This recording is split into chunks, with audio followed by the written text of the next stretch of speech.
So let's start at the very beginning, feudal Japan, where the samurai weren't just swinging swords around, but also had to think about what happened if, say, their blades snapped or they were suddenly unarmed. That's where jujutsu, the so-called gentle art, comes in. And I always find that phrase a bit poetic, don't you?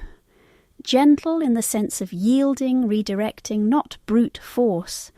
But on the battlefield it was anything but gentle. Throws, joint locks, pins, all designed to take down armoured opponents without a weapon. It's a bit like learning to dance with gravity, but the stakes were, well, life or death.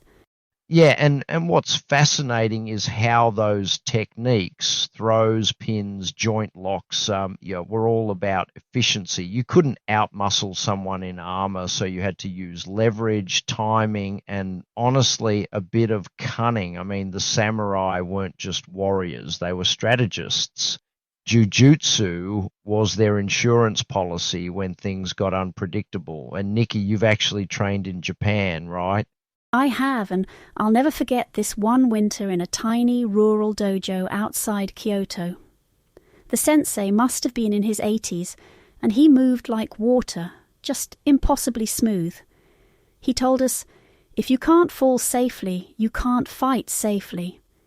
At first I thought, well, that's a bit anticlimactic, isn't it? But then he demonstrated over and over how learning to fall, to yield, was as important as any throw or lock. It's humbling, really.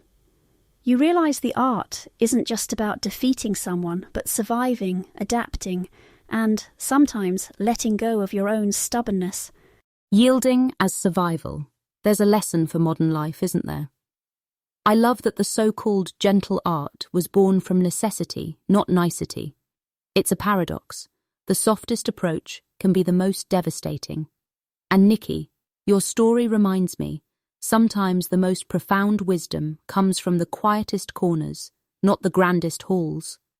The battlefield may have faded, but the need to fall, to adapt, that's eternal.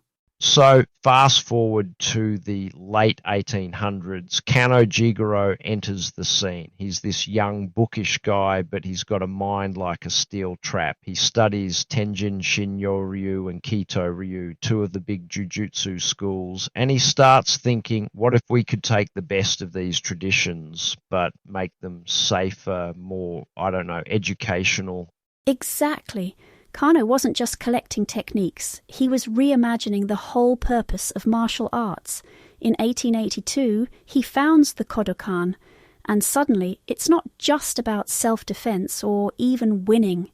He strips out the most dangerous moves, introduces randori, free sparring, so people can actually test themselves without, ending up in hospital. And he's got these big ideas.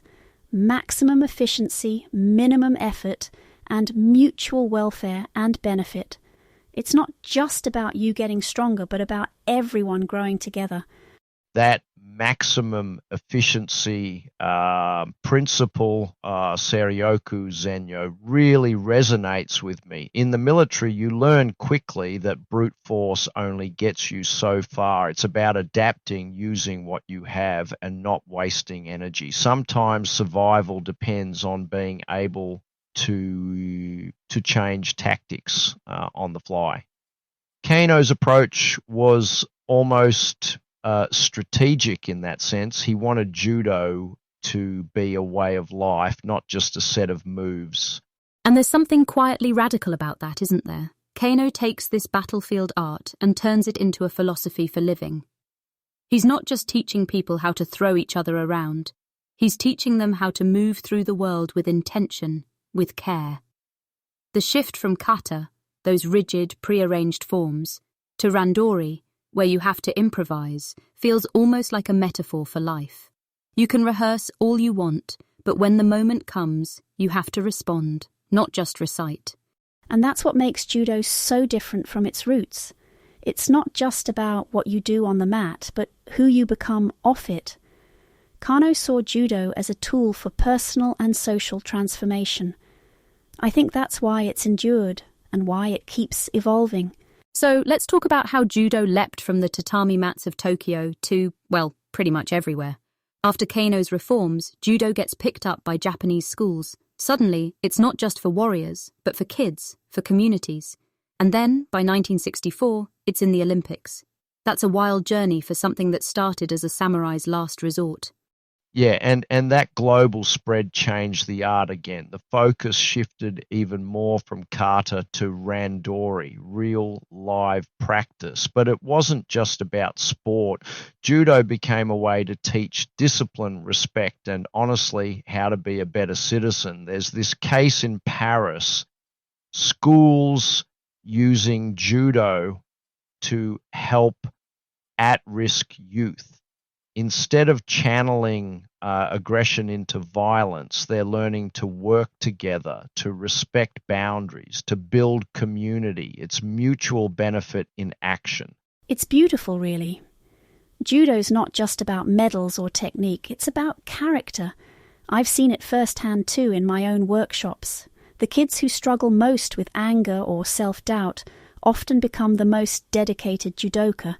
They learn to fall, to get up, to try again. And that lesson, falling safely, rising stronger, it ripples out into their lives, their families, their futures. It's a kind of alchemy, isn't it? Turning conflict into connection, chaos into discipline. And as we've seen in other episodes, like when we talked about Yi Quan and the power of intention, or the art of balance in Yang, these martial traditions aren't just about fighting. They're about transformation, about finding your place in the world and making it a little better, one throw at a time. And that's the real legacy of judo. It's not just a martial art, it's a philosophy, a community, a way of living with purpose. I think Kanō would be proud to see how far it's come and how it keeps adapting to new challenges, new cultures, new generations. Absolutely, and that's where we'll leave it for today. Judo's journey from the samurai's gentle art to a global force for good. Thank you both for sharing your stories and insights, and thank you to everyone listening. Whether you're on the mat or just curious about the world, we hope you found something to take with you. If you're still standing after all that, give yourself a bow. We'll be back soon with more stories, more questions, and hopefully a few more gentle falls. Until next time, Nikki John, always a pleasure. Thanks, Eden. Thanks, Nikki. And thanks to all of you out there. Stay curious, stay resilient. See you next episode.